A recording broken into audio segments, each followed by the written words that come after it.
The world's best guides to nonfiction books come from our sponsor, Shortform. Shortform offers comprehensive coverage to thousands of top nonfiction books, so you can learn more faster. Unlike other summary services, their guides provide valuable insights, counter arguments, and analyses for a well-rounded understanding of the topic. Try it free and get 25% off using my link below.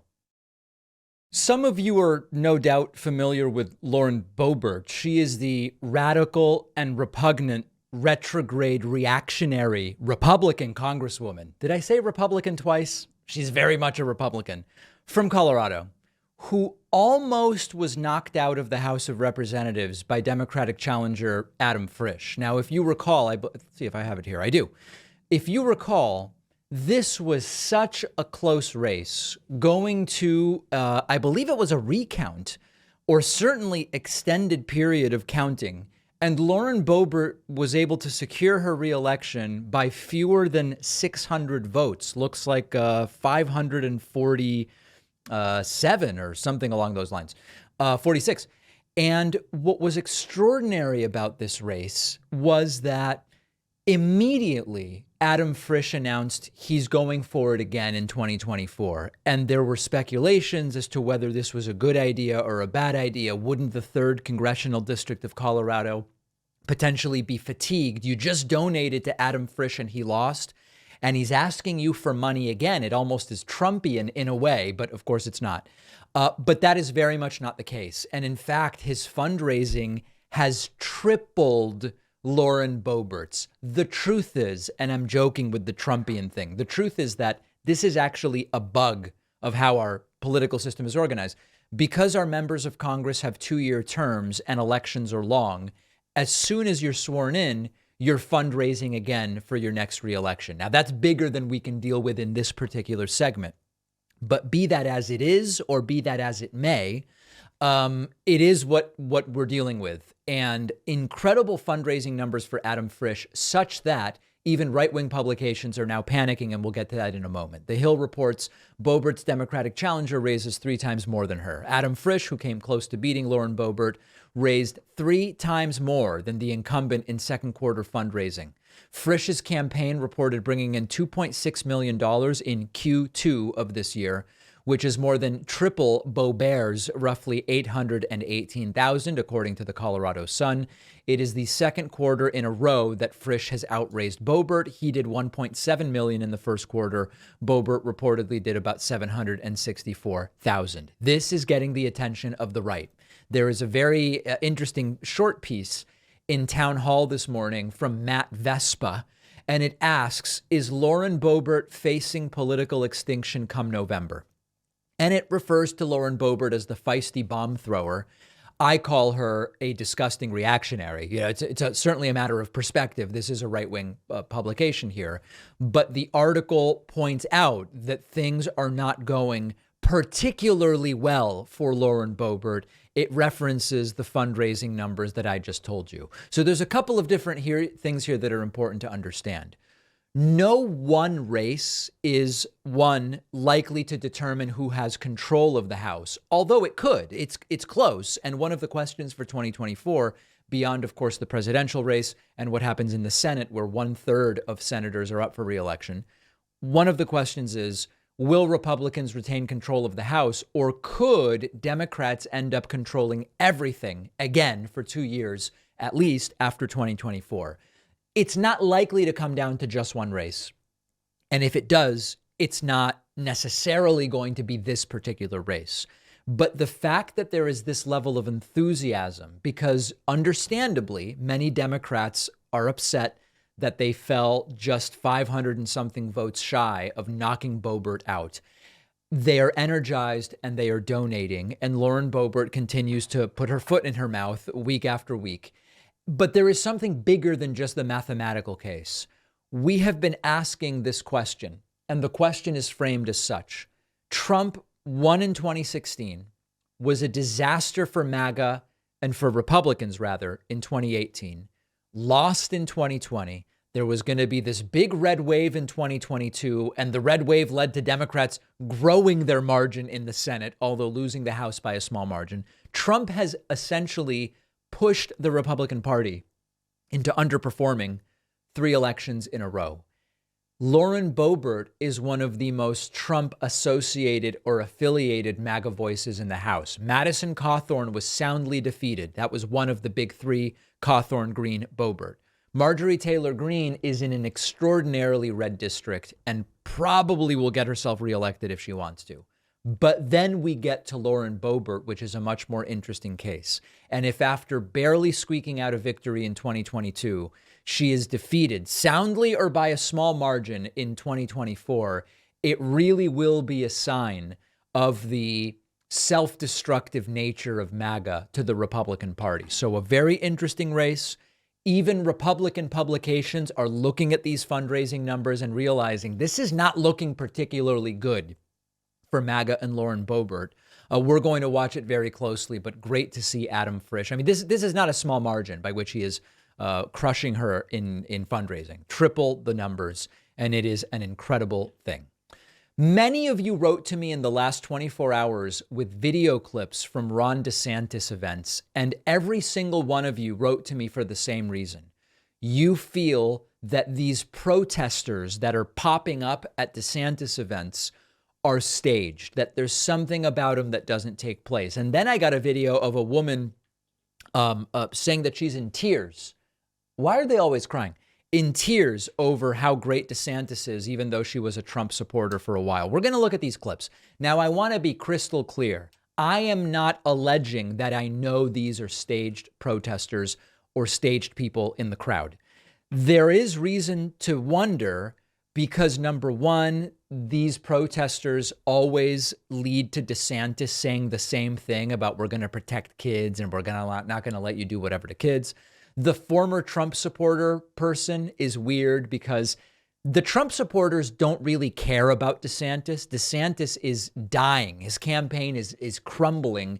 They fired a dozen staffers, and we'll talk about it later. So the idea that all of these Trump supporters are just so overcome with emotion about how great DeSantis is that they feel the need to go and to tell him at his events how great he is, none of it seems super genuine. And it certainly could be staged and planted, and we know that campaigns sometimes do this. Now, we're going to look at the clips. One other quick little thing. Yesterday, someone wrote me about Ron DeSantis. I don't know whether this was a typo or whether they were joking around and this is their new nickname for Ron DeSantis. They wrote Ron DeSanctits, and when I saw it, I just started laughing. I have no idea whether it was just a typo or whether they want the guy to go by DeSanctits. It seems maybe misogynistic, so I don't know that we're going to go with it, but I did have a little laugh to myself yesterday. All right, so let's go to the video. Here is another one of these solo protesters. DeSantis always yells at them with the same line about we're going to protect kids. We're going to protect kids. You tell me whether this feels authentic. Remember, there is there's an actor's strike right now. So really, these should not be actors. I have something to say to him. Why don't you focus on spending more time with your granddaughter in Arkansas, or at least acknowledge she All right, so now the protester is standing up behind DeSantis. Security's rushing over. exists.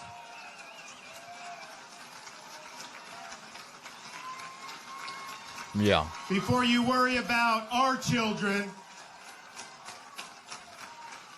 And they shouldn't be worrying about our children either.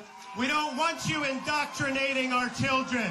Leave our kids alone. Okay, so he yells at the protester to leave their kids alone. This is very similar to the lone protester last month in South Carolina. And again, even DeSantis's reaction seems so forced and staged. So I get it. We don't know that that's what's going on, but it's interesting that so many of you felt that it was. We're not going to let you impose an agenda on our kids. We're going to stand up for our kids. We're going to make sure to do it right. That's what we're going to do. Yeah. There you go. So whenever the lone protester stands up, DeSantis tells him, we're not going to let you get our kids. We're not going to let you ruin our kids. Here's another video. This is from the event yesterday. And here is where a woman that she says she's been a hardcore Trump supporter. She stood up and said DeSantis is doing great. And she's almost she's almost in tears. Listen to this. Tell me if this is authentic. My love for President Trump comes from all the despair, all the things that he's been through, has served as our president of the United States, and he did a good job.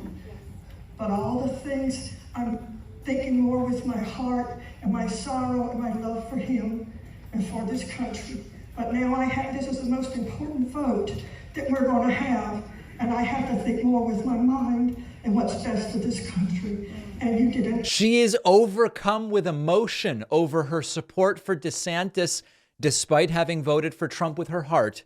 She's now using her mind to vote for DeSanctimonious. Excellent job, and I certainly. Wow, God bless.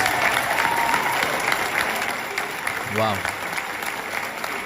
Really powerful. And appreciate that. And I agree with you. I appreciate what President Trump did. How they treated him with things like Russia collusion was a So unfairly. disgrace. And he was treated wrong. Yeah. He was treated in ways that were unconstitutional. Right. But here's the thing. The question for us now is what are we going to do about it? And we need to end the weaponization of government. All right. Anyway, Ron. Okay. Very good. I did everything right and they indicted me. They indicted me. I would love for some journalist to follow up with some of these folks after the fact and actually figure out, like, what is their backstory? Are they real? Are they there doing these staged different little things? So everybody can judge it for themselves. I don't really know. What I think here's something that is important to keep in mind. For many of us, because of the way we engage in politics, many of us don't idolize these elected officials. They're just people. And I've met so many of them and sat around with them. They are really just people. And most of them are not insanely impressive. You know, people like Barack Obama are sort of different in that sense. Incredibly impressive from in person in a way that is different. Most of you just meet, you're like, oh, wow, they're kind of weird in a lot of ways. Anyway, for a lot of us, it's hard to imagine being overcome with emotion in this way, just because you're like, oh, I voted for Trump, but DeSantis was so inspiring. We're like, no, it's just like, okay, is Biden better than Trump? Okay, I'll vote for Biden and then I'll go on with my life and I don't idolize the guy. So we are at our nature less likely to find this sort of thing authentic. And so it feels staged. But let's be open to the possibility that for people who are much more cultist in nature, they really may be overcome with emotion in this way and maybe it is legitimate. I don't know. I will leave it for you to judge. We're going to take the quickest of quick breaks. We breached 1.8 million subscribers on YouTube. We're pushing to 1.9 to eventually burst through the door, the glass ceiling of 2 million. Make sure you're subscribed on YouTube. We're going to take a quick break and then the show continues. When there's a nonfiction book I just don't have the time to read, having a summary of the book is really valuable. Several different platforms out there will summarize books. I've tried them all. Short form is by far the most impressive one, and it goes way beyond what other platforms do. Our sponsor, Short Form, not only will summarize the book, covering all of the key ideas, Short Form also provides analysis and commentary that contextualizes the book, comparing it to what other books say about the same topic, and you can read or listen to the entire thing in one sitting. For instance, the book Dark Money by Jane Mayer, about how wealthy Republicans are covertly influencing American politics. Short form clearly and concisely sums up the book's most important takeaways, but it also gives you a ton of other crucial background about lobbying, libertarianism, and that helps you really understand how does the book fit into the broader topic of conservative money in politics. That's why I love short form. Short form has every genre: politics, business, tech, biographies, and my audience can try short form totally free and get 25% off a subscription at shortform.com/Pacman. The link is down below.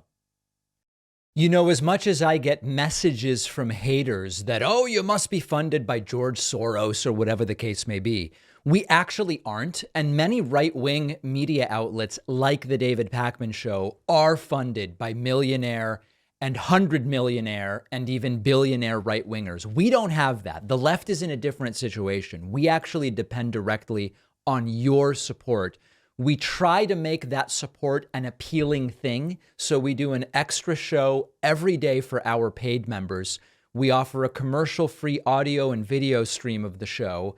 We have a soundboard like the one I have here. We're doing a class action lawsuit against all machines. We have a soundboard available on the member website for our members and so many other great things. I invite you to sign up and support the work we do, especially as we're really entering an election period that is going to be particularly fraught.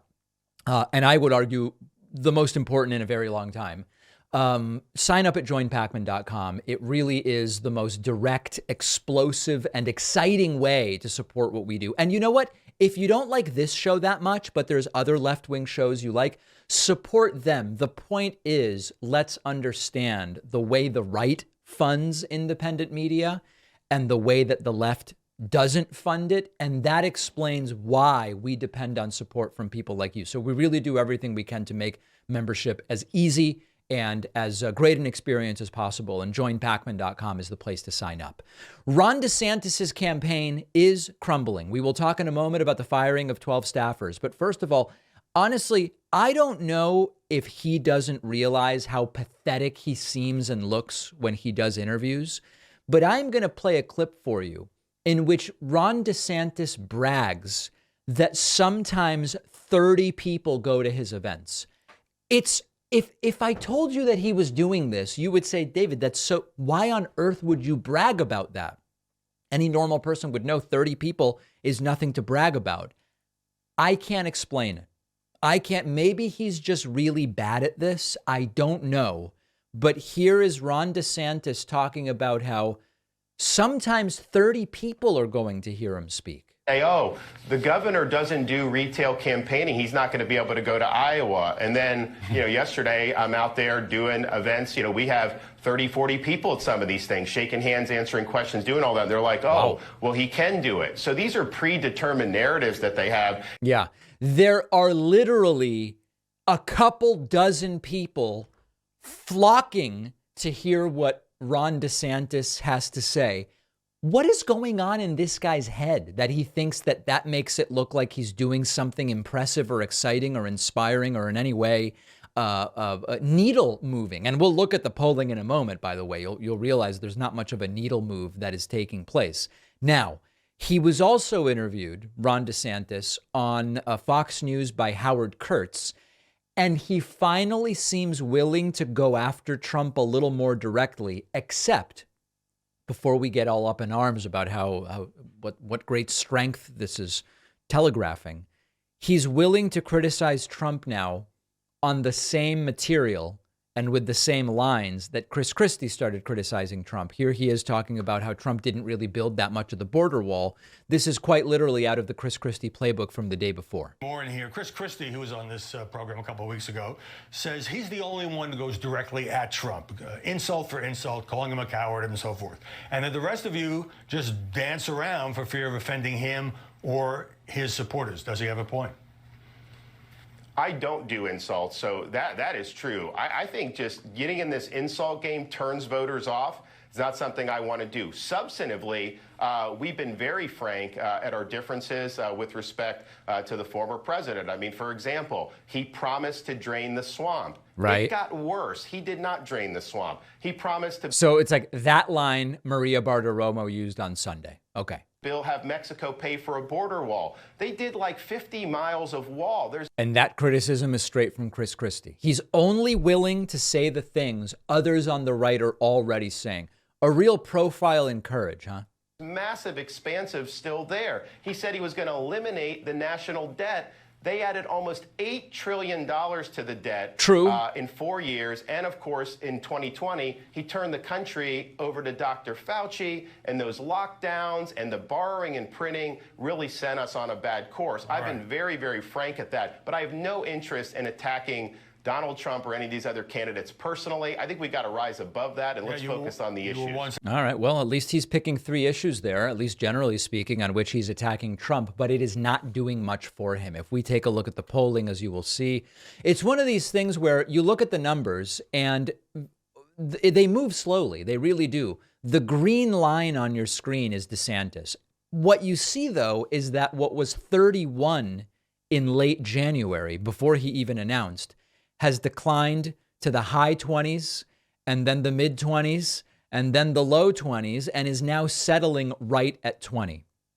It's not that he is necessarily falling into 3rd, 4th, 5th, 6th place, but it's that we are now a month before the first debate.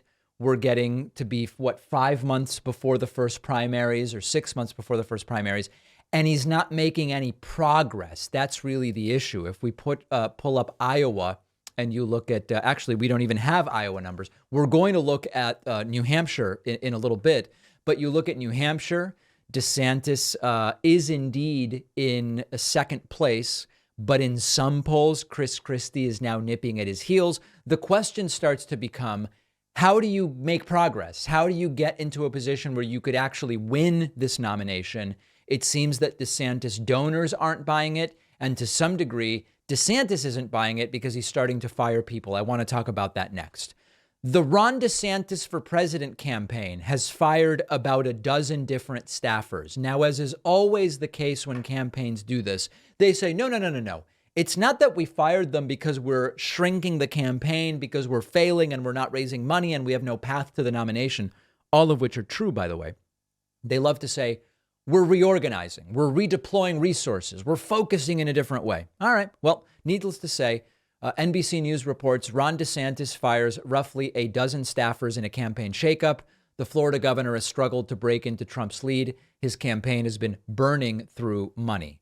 A source familiar with the firings described those who were let go as mid-level staffers across several departments whose departures were related to cutting costs. The exits come after the departures of David Abrams and Tucker Obenshane, veterans of DeSantis' political orbit, first reported by Politico. Sources involved with the DeSantis campaign say there is an internal assessment among some that they hired too many staffers too early, despite having brought in $20 million in the first 6 weeks. They need to bring costs down. Some in DeSantis' political orbit lay the early blame at the feet of the campaign manager, Janera Peck, who led DeSantis' 2022 midterm reelection bid. A DeSantis donor said, she should be the one who is in the hot seat at this point in time. A donor said DeSantis' stock isn't rising. 20% isn't what people signed up for. We then go to the next element of this, which is that it is not just a couple of donors, but it is a number of DeSantis' biggest donors who are now kind of saying, what is going on? DeSantis was at 30. He announced, Trump got arrested, and DeSantis went down in support from 30 to 20. That is a loss of a third of your support in the Republican primary. And we're donating the money to this guy. And indeed, we have another NBC News report. Confidential DeSantis campaign memo looks to reassure donors amid stumbles. In the strategy memo obtained by NBC News, DeSantis' campaign says it will stay focused on the early states and not yet make investments in Super Tuesday battlegrounds. Remember that for our new viewers and listeners who are not yet veterans of the way these primaries go, there's this thing called Super Tuesday. Super Tuesday is a Tuesday in March on which there are a whole bunch of primaries. Large numbers of delegates are available, but there's always this strategy question. Do I go for Super Tuesday so that I can get a bunch of delegates on that day? Or do I focus on the early states like Iowa and New Hampshire and I believe South Carolina, although now I don't remember if South Carolina is only early for Democrats. I know it's the first for Democrats this time around. In any case, at some point when campaigns start not doing well, they come out and they say, we're going to focus on the early states. So sure, we might be getting crushed in New Hampshire and Connecticut and Massachusetts and California, all the states that are part of Super Tuesday. I'm going by memory. I don't know if those are. We're not going to worry about that. We're just going to worry about how are we doing in the early states. And so, for example, DeSantis can say, hey, we're in second place in New Hampshire, and we potentially could be poised to tie Trump or something along those lines. I don't know. it's usually a sign that things aren't going particularly well. And indeed, things aren't going particularly well for Ron DeSantis. So we'll continue to follow those numbers. Donald Trump spoke, I guess, at one of his resorts yesterday to a dead silent crowd. It wasn't even clear there were live people left in the room. Everybody might have died from how quiet it was. And Trump actually tells one of these sir stories. He's still telling the sir stories. Does anybody believe these stories at this point? Listen to this. I said, Ron, you're going to win. He said, I don't think so. I said, yep, you're going to win. And he ends up winning. And then what happens is 3 or 4 years go by, and the media says to him, Governor, are you going to run against the president? And he said, I have no comment. That means he's going to run to me, right? You know, we're smart people, Tim. When they say, I have no comment, that's not a good. I said, did he say I have no comment? So I started hitting him very hard, because a lot of the stuff he says is not true about, his achievements. Actually, a lot of good governors in Florida, because you have the ocean and you have the sun. Right. And that's 2 good combinations. But I started hitting him. They said, sir, you shouldn't hit him that hard. He's Sir? a Republican. I said, I don't give a damn what he is. And now he's, he's hurting. Let's put it that way. As you can see, the crowd absolutely titillated into silence. I did hear some utensils clanking in the background, so at least someone was converting food into energy while Trump spoke. A very interesting process that the human body is able to do, but not a huge level of excitement in that process, as you can imagine. Trump then actually, at this same very strange pronouncement, telling the crowd that America is not great right now. Now, among Republicans, one of the things that used to be an absolute element of orthodoxy is no matter who's president, you always say the country is the best. Under MAGA, this has changed, where now it is acceptable to say when a Democrat is president, the country isn't great. As soon as I get in, though, it's going to be great again. But then now Biden's president, so it's no longer great. You used to get crushed for this if you said this sort of thing. Keep America great. Actually, MAGA, right? But, that's a keep America great. Right. And I was going to use that. But then when they took over, you could never use it because they've let America go down the tubes. America's not great. Whoa. We're not respected anymore. We're not respected. We are not respected by the world. There you go. So anyway, that used to get you in trouble in the past, but it is really a change in the Republican Party. It's no longer about the United States being, by the way, I find this entire it's great, it's not great stuff really dumb, extraordinarily dumb, but we have to analyze the level at which they are discussing politics. I find the whole thing dumb. It used to be that you always say, this is the greatest country, period. Okay, we don't like the guy in the Oval Office, but this is the greatest. Now, MAGA, in its self-serving delusions of grandeur, will now they're fine now, saying the country isn't great when a Democrat is in the White House. It's a change, and it's connected to very much of how, to a lot of aspects of how MAGA operates. And there it is. We will have these clips. If you're wondering what it looks like for Trump to speak to a crowd so silent that it might be a morgue, we'll have these clips on our Instagram. We will have these clips on our TikTok. And of course, we will have them on YouTube as well. Don't forget that the best way to support the David Pakman Show is by becoming a member, which gives you access to the daily bonus show, the regular show with no commercials. You also get access to our entire archive of every episode dating back a really long time, and plenty of other awesome membership perks. Go to joinpakman.com, joinpakman.com. Today, we welcome to the program John Kiriakou, former CIA counterterrorism officer turned whistleblower who has some very interesting things to say about pardons that may or may not have been offered by a former lawyer to a former president, but we will get to that. John, really great having you on. I appreciate your time. Oh, thanks so much for the invitation. Happy to do it. So to give the audience some context to start with, you were a CIA officer in 2007, 6 years after 9/11. You blew the whistle on what was effectively torture that was being used by the CIA. You were, I believe, the first federal government employee to do so. You were not ultimately prosecuted for disclosing that, but I'll give you the opportunity to weigh in. Maybe for political reasons, you were not prosecuted for that, but ultimately, I believe you say as retaliation, you were prosecuted.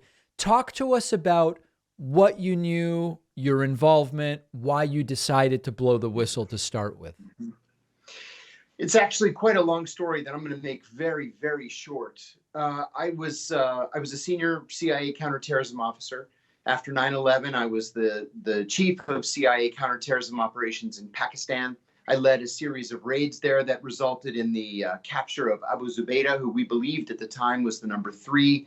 Abu Zubaydah was also the first person captured by the CIA who had been ranked internally as a high-value target. And because he was the first, he was also the first to undergo torture, what the CIA at the time was calling enhanced interrogation techniques. I objected to that. I thought it was torture. I thought it was illegal. I still think it's illegal, besides being immoral and unethical. And my objections were overridden and ignored.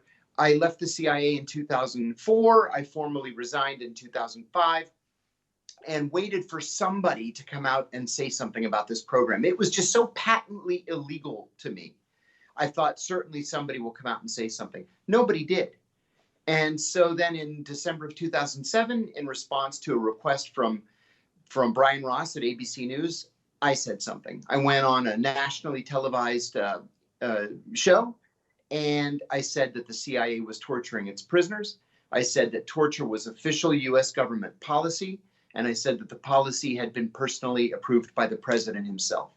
As you might imagine, the CIA reported me to the FBI for leaking classified information, and the FBI investigated me from the very next day, December of 2007, until December of 2008. After that year-long investigation, the FBI sent my attorneys what's called a declination letter, declining to prosecute me. They said that the information was not classified, that it was already out there, it had been published by Human Rights Watch, Amnesty International, and the International Committee of the Red Cross, and they dropped the case.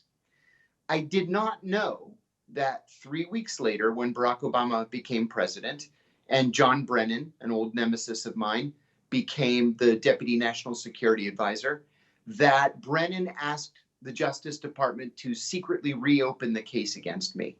And so they investigated me for another 3 years, and then in January of 2012, I was arrested and charged with 5 felonies coming out of that ABC News interview, 3 counts of espionage, 1 count of violating the Intelligence Identities Protection Act of 1982, and 1 count of making a false statement.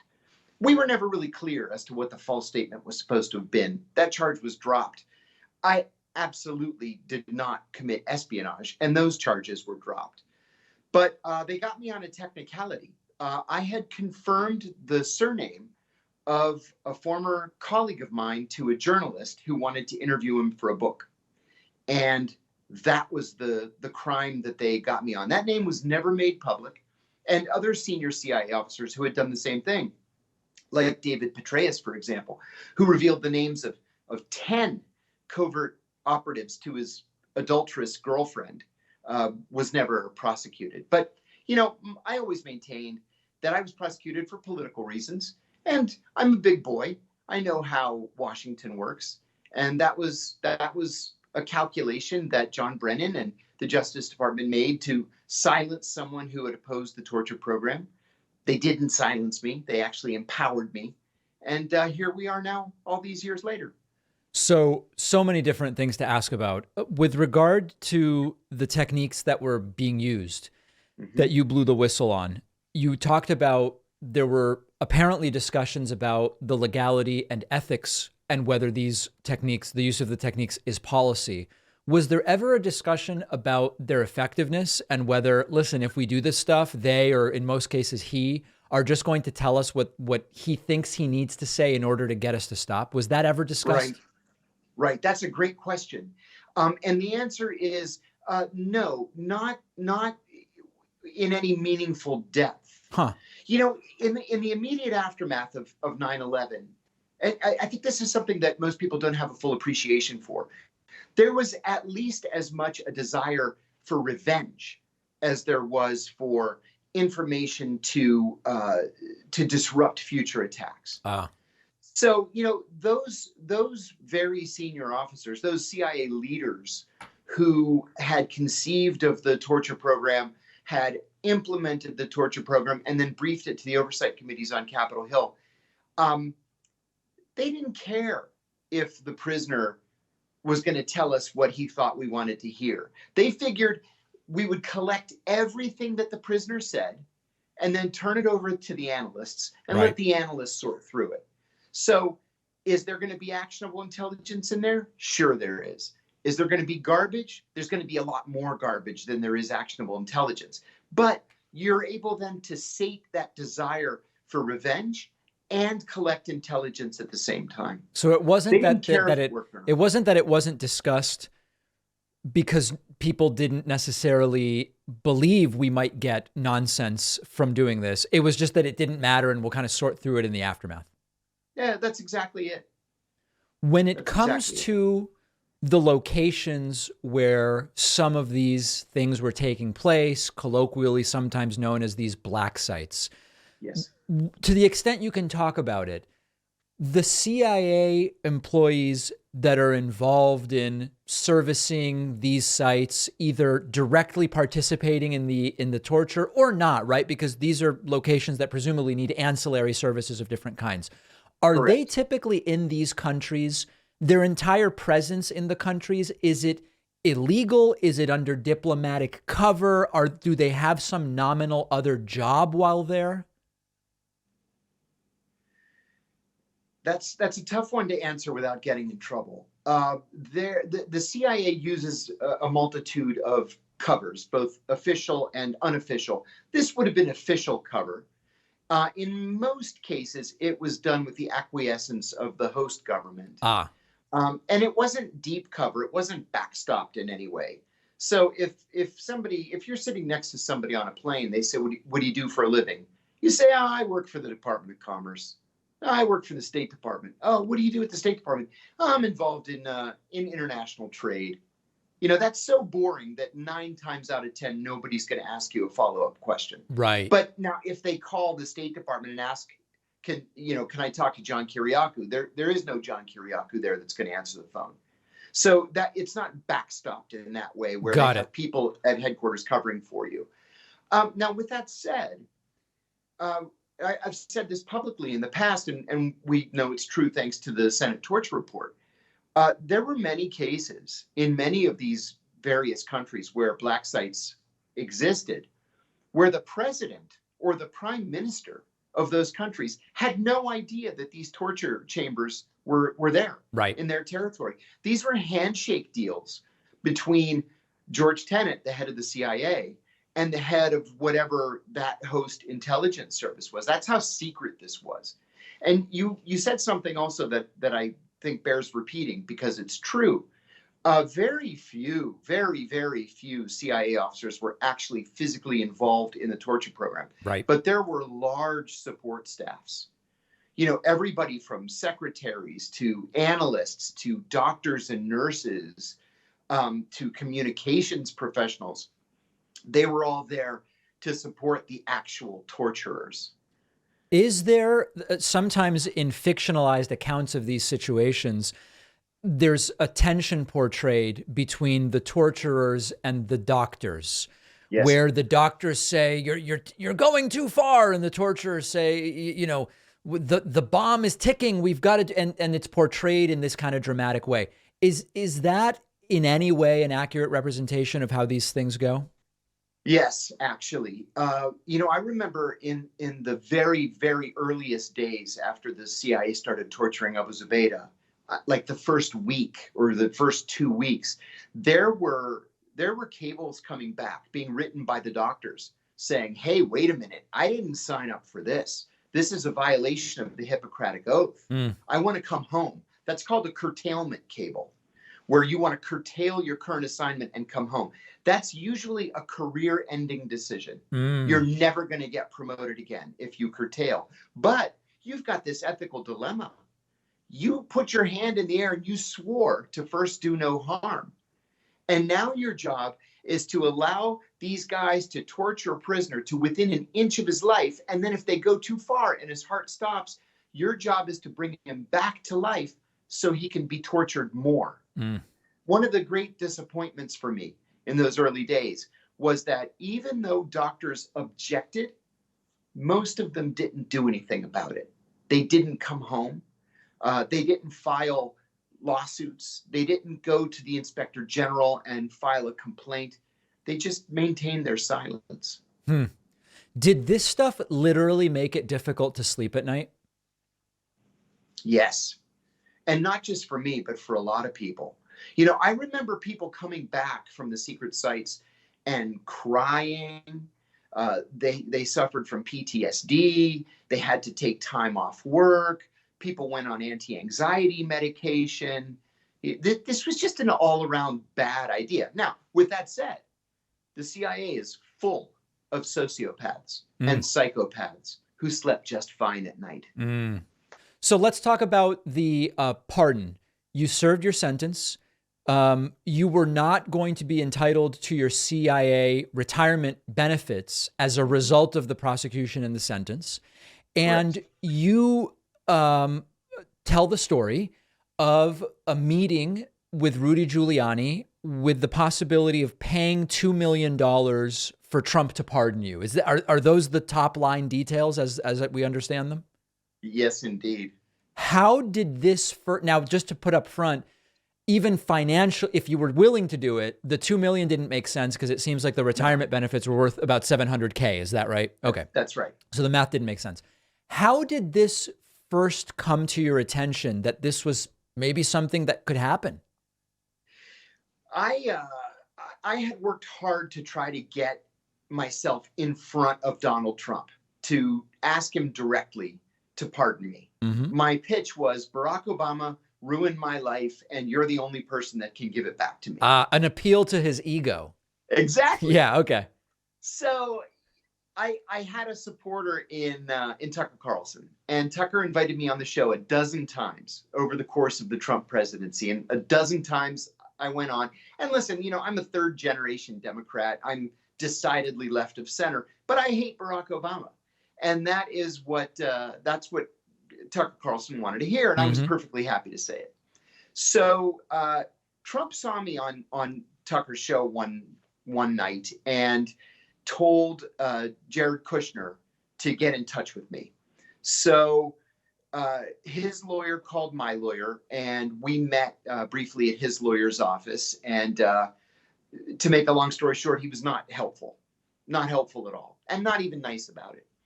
So I mentioned to a friend of mine, I need to get to Trump, and this Kushner thing didn't work. What should I do? And he said, you need to get to Rudy Giuliani. I said, actually, I know a guy who knows a guy who can get me in front of Rudy. So I called my friend. I said, hey, can you put me in front of Rudy Giuliani? He said, sure, I'll make a call. So I talked to Giuliani's assistant or deputy or major domo or whatever it was that he was calling himself. And he said, actually, we're going to be in Washington next week. Why don't we meet at the Trump Hotel? I said, great. Naturally. Yeah, that's the only place he would ever meet with people. So I went to the Trump Hotel. And, the funny thing is that I normally work from, I have a live radio show from 12 to 2. So I said, well, how about any time after 2 o'clock? He said, no, Rudy likes to, enjoy the day. And usually by 2 o'clock, he's not able to do business. I just have to do this. It's like in a court. For people only listening, John did the drinky hand gesture when he said that. We just need to, for what it is, that's what he did. So I said, okay, that's fine. We met at 11 o'clock. And we're all sitting there just making small talk, just meaningless chit chat. Yeah. And finally I said, so Mr. Mayor, there's this issue of a pardon I wanted to raise with you. And he said, anybody know where the pisser is? And he got up and just walked away. And I said to his assistant, what the heck just happened? He wants you to go in there, right? I was happy to follow him in there if that's what he wanted. But his assistant said, you don't talk to Rudy directly about a pardon. You talk to me, and I talk to Rudy. I said, okay, whatever. And he says, Rudy's going to want $2 million for the pardon. And I laughed. And I said, listen, I don't have $2 million. I'll never have $2 million. But even if I did, I wouldn't spend $2 million to recover a $700,000 pension. Right. So we just sat there for a minute and looked at each other. And I said, this just isn't going to work. Thank you for your time. Giuliani was walking back. I said, Mr. Mayor, thank you for your time. I walked out. I happened to go to a book event that night. A buddy of mine had just come out with a book, and there was this big launch party. And I ran into another friend, another whistleblower. He said to me very innocently, how was your day today? And I said, oh, listen to this. And I told him the story that I just told you. He was so enraged that on his own volition, he called the FBI and told them that Giuliani had solicited $2 million to sell me a pardon. I didn't know that, but the FBI never called me. And my friend was then so outraged that the FBI never called that he called the New York Times and leaked it to the New York Times. So the New York Times did call. And I decided, you know what? This was an illegal act. It was a felony that Giuliani had committed. And so I'm gonna tell the New York Times what happened. And I did. As it turned out, Giuliani had done this with several people. But again, the FBI wasn't interested. I've never spoken to the FBI. They've never called me. They've never questioned me. It wasn't until Giuliani was the subject of a civil suit recently that this came up, where the plaintiff is alleging that in the course of pillow talk, I suppose, he told her that he was soliciting $2 million for pardons and he was splitting the money with Donald Trump. I have no idea if that's true. Let me ask you a super practical, like logistical question. If you had wanted to go forward with this, do you have an assumption about how the money would be transferred? Is it like you bring physical cash that you get from somewhere? How would they even do it? You know, I can't imagine that any legitimate bank would even let you have $2 million. Even if I had $2 million in my checking account, banks normally don't even keep more than $10,000 on hand at any given time. You have to actually order it from the Federal Reserve, right? And they truck it over. Plus, there are money laundering laws where you have to report to the IRS any transaction over $10,000. Right. So my guess is that it would have to be electronic, in which case it would have raised red flags, in which case it would have probably initiated an investigation, and they just couldn't have gotten away with something like that. Yeah, I mean, of course, it raises the question, how many other people were offered this deal? How many took it? And I guess we don't know, but you would think that there would be some trail if this was being done regularly in some way. Obviously, we don't know the answer. You know, I'll add one thing, and I apologize because I know we're running short on time, but in a completely unrelated case, my attorney and I went to see an FBI agent over a case of fraud that I just sort of stumbled over. And I felt it was my duty to report this fraud. So I took a thumb drive with me with thousands of pages of supporting documents. And we went to the Washington field office to speak to the FBI. I'm 5 minutes into my explanation of what we're doing there. And this FBI agent puts up his hands and he says, buddy, if this doesn't have the word terrorism associated with it, we're not interested. And I think that's what happened with Giuliani. Interesting. Yeah. And that rings true to all of my friends who are in some way involved in federal law enforcement have expressed there is a compartmentalization of focus. And if something isn't within your immediate purview, very similar attitudes have been seen, I guess is the point. So that rings very, very true. Yeah, I think that's it. We have been speaking with John Kiriakou, former CIA counterterrorism officer. Thank you so much for your time. I really appreciate it. Thank you. This was fun. If you value what we do at The David Pakman Show, remember to support us on Patreon.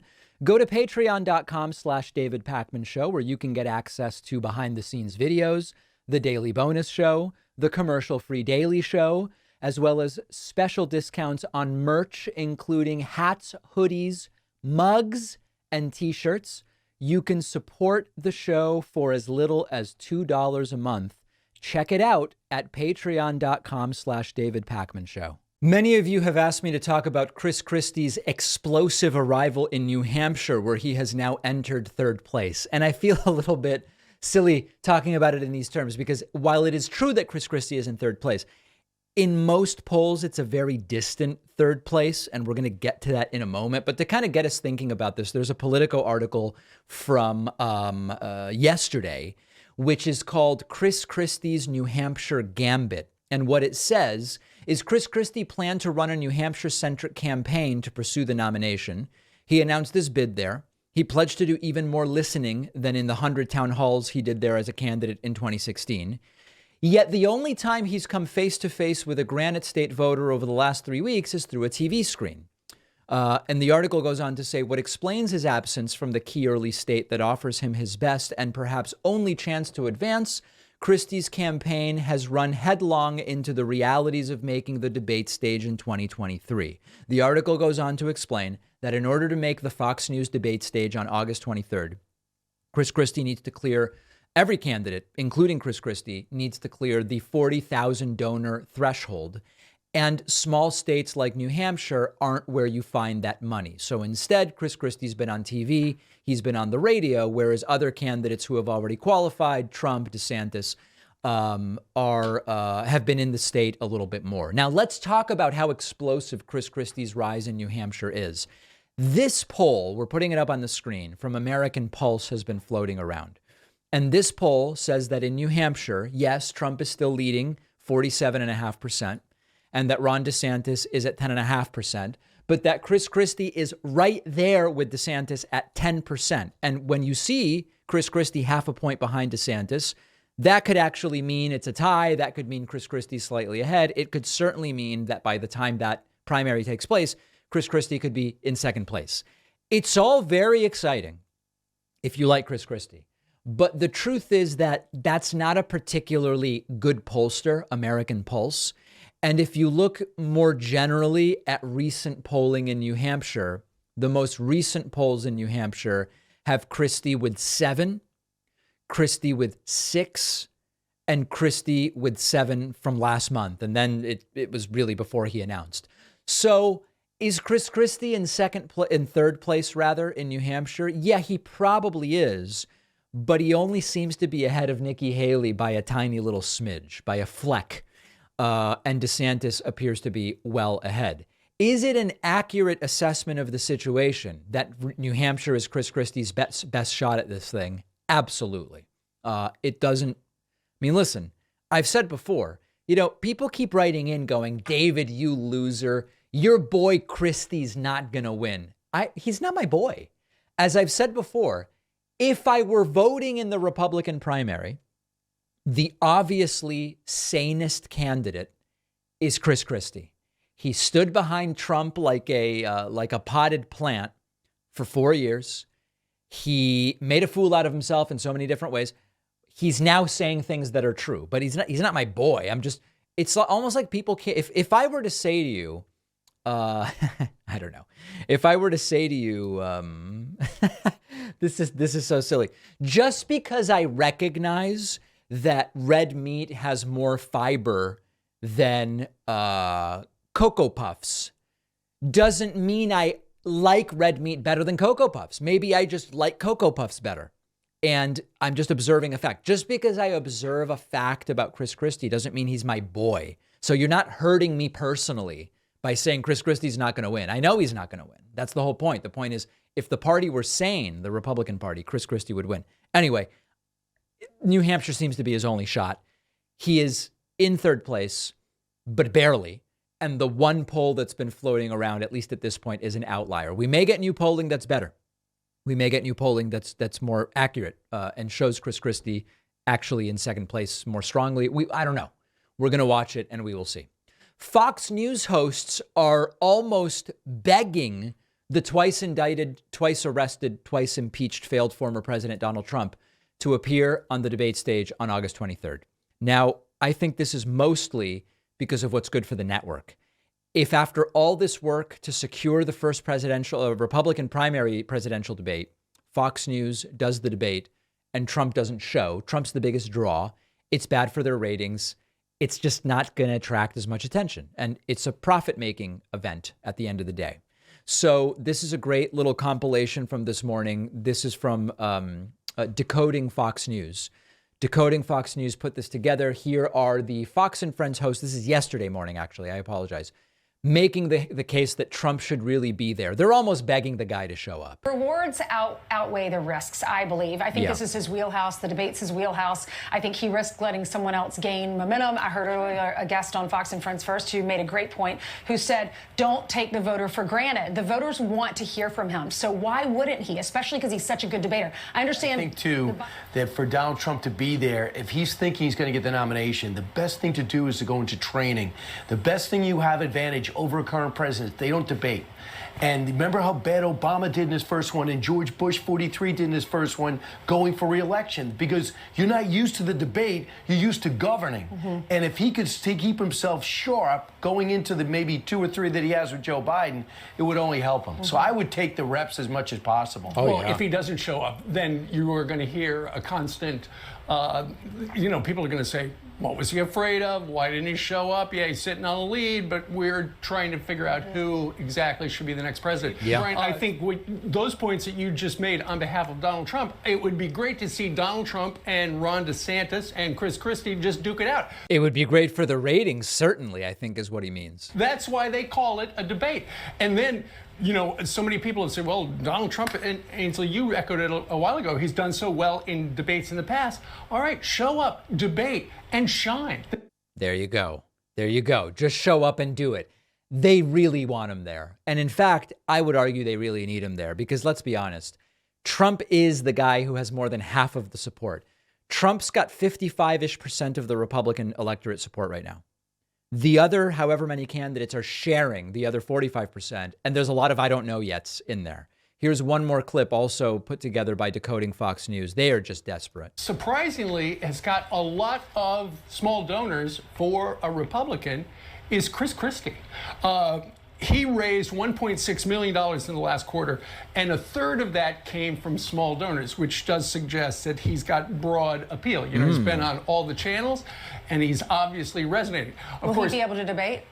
He's in. Christie's in. He is. He's got plenty of unique donors, and he has been, Brian, to your point, has been essentially shaming the former president who says, look, I'm way ahead in the polls, so I don't have to do it. At least that's what he said yesterday with Maria. Of course, this morning we're wondering, will he show up or won't he show up? All right. So listen, Trump, it is true that Fox News' primary concern is ratings. It is also true that it's not a very serious debate if the leader isn't there. And so I understand that Trump may accurately have assessed that it can only be bad for him. If it goes well, he's already winning. He already has enough support to be the nominee. If it goes poorly, it might really hurt him. And maybe he wants to kind of stick it to Fox News because as he sees it, they haven't been treating him well lately. I hope he shows up. I hope he shows up because that's really the appropriate thing to do. I don't know if he will. We have a voicemail number. That number is 219-2-DAVID-P. I told a story on yesterday's bonus show about an attempted theft of my umbrella. And I ran up to the woman and I ripped the umbrella from her, but I did not call the police. And we spoke about this on the bonus show. If you're not a member, you really have to get the bonus show so you can see what I talked about. Here is a caller who says it was the right move not to call the police. Let's listen. Hey, I'm listening to the award-winning bonus show, and I do want to give you a kudos for not calling the cops on that lady. Cops, as you know, don't have a great history of dealing with people either in mental distress or drug-induced distress. So not adding a person with a gun to the situation was definitely a great call. Thanks. Love the show. Well, Bye. There you go. Most people who reacted to my story, this was an apparently drug-induced theft attempt. People almost universally saying, David, sir, You were right not to call the police. And really, I'm going to call the police over, you know, a $400 umbrella. You got to be kidding me. No, it was like a $20 umbrella. In fact, I think I got it in, where was I when I got this umbrella? I don't remember. Maybe Florida, and it rained and I had to get an umbrella. Anyway, I didn't call the police. We'll publish the umbrella story on its own over the weekend so people can check it out. We have a great bonus show for you today. First and foremost, the Supreme Court and Republicans are being blamed by the public for the lack of student loan debt forgiveness. This is good. What I mean is, Joe Biden has tried to do student loan debt forgiveness. He has also done more student loan debt forgiveness than any prior president. But some of the things Joe Biden has tried to do have been stopped. One of the concerns we always have is, well, will the voting public know that it wasn't Joe Biden's fault? And it seems that the voting public does know that. The voting public is mostly blaming the Supreme Court and Republicans for the lack of student loan debt forgiveness. That's not good for them. It's good for Joe Biden. A federal judge has ruled that Oregon's new very tough gun laws, kind of tough, are indeed constitutional. There were gun rights advocates, the more guns in more places, people insisting the law is unconstitutional. A court finds that it is not. We will see whether that is appealed and what happens next. And lastly, teachers in England will have to tell parents if their children are questioning their gender. How will this be enforced? How will this be dealt with? We will discuss in detail on today's bonus show. I really would love for you to sign up and get access to today's bonus show. You can do that at joinpacman.com. I did everything right and they indicted me. Don't worry, no indictments coming on the bonus show. Coupon code indicted again will save you about 50%. I hope to see you then. If not, we'll be back here tomorrow.